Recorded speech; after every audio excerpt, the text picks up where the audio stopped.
La chronique de Chloé, une étincelle pour comprendre, apprendre et avancer dans votre quotidien.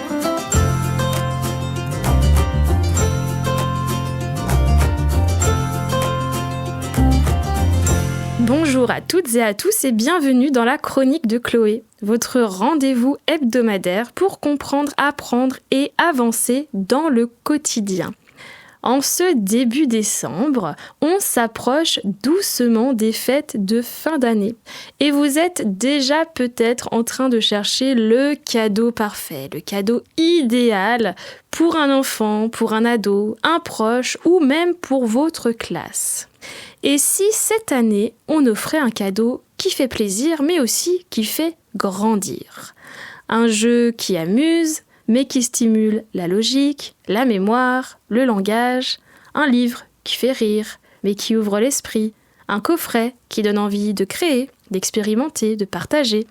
Dans cette chronique, on va parler de cadeaux utiles et intelligents, mais sans culpabiliser ni faire la morale, juste avec l'envie de proposer des alternatives joyeuses, inspirantes et parfois même solidaires. Alors, on a tous envie de faire plaisir à Noël, mais parfois, dans la frénésie des achats, on se retrouve avec des jouets qui clignotent, qui font du bruit ou qui finiront oubliés au fond d'un placard. Et si, à la place, on choisissait un jeu qui invite à réfléchir, à coopérer, à inventer ou à imaginer?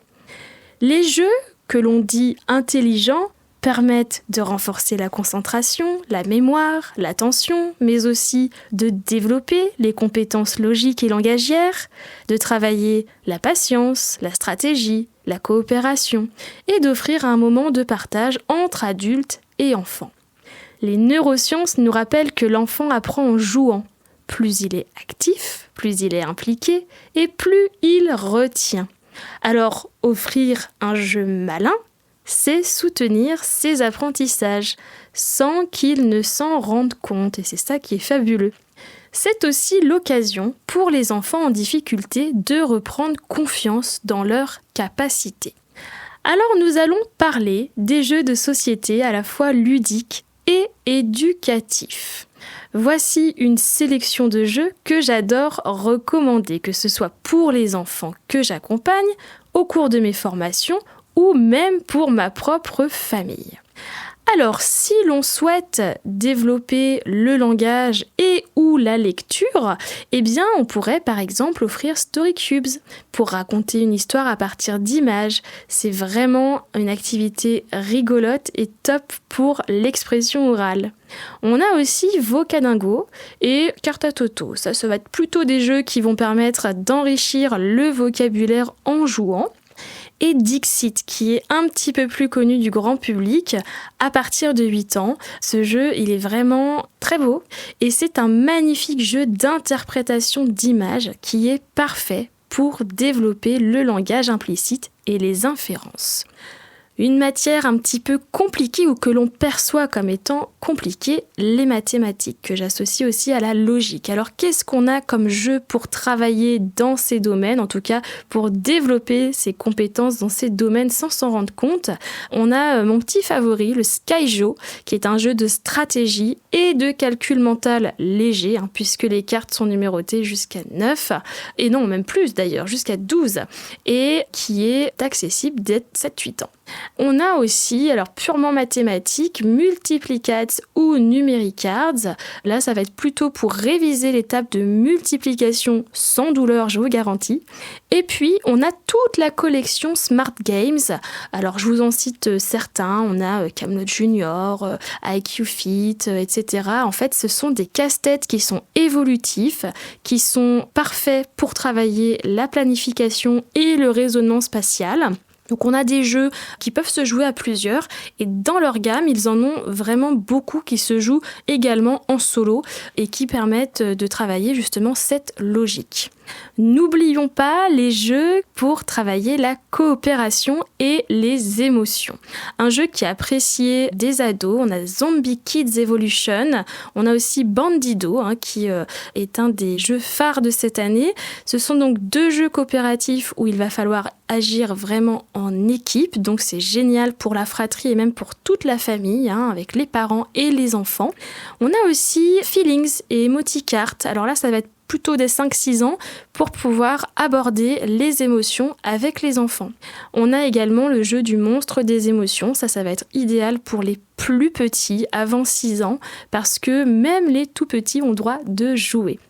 Et puis, pour la créativité et la manipulation, on a les Capla qui sont indétrônables avec les Playmobil et surtout les Lego qui offrent vraiment la possibilité de construire librement ou en suivant un plan. Il y a bien sûr les puzzles évolutifs, les jeux d'enquête, les fameux escape games, des coffrets scientifiques, des jeux de programmation, mais aussi des kits artistiques pour créer ses tableaux, pour coudre, pour faire ses bracelets, à adapter bien sûr à l'âge et aux intérêts de l'enfant. Alors, quelques conseils pratiques pour faire les bons choix.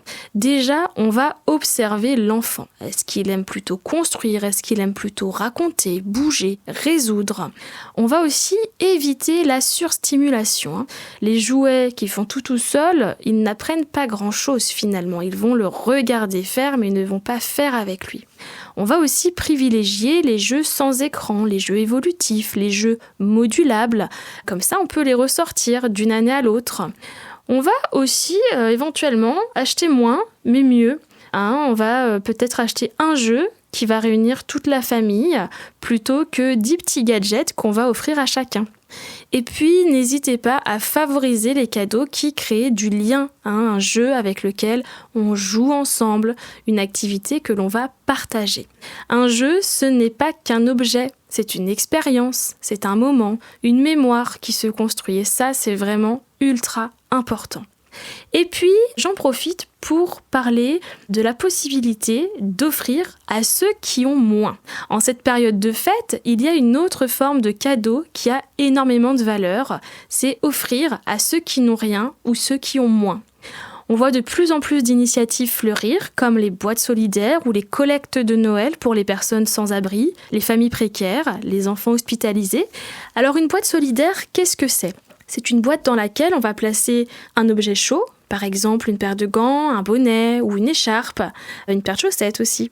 Une boîte dans laquelle on va mettre un produit gourmand qui va faire plaisir, des bonbons, une petite tablette de chocolat. Un produit d'hygiène tel que savon, dentifrice, brosse à dents, gel douche. Un petit mot doux, une carte, un dessin pour faire chaud au cœur. Et pourquoi pas un petit jeu, un livre ou une surprise.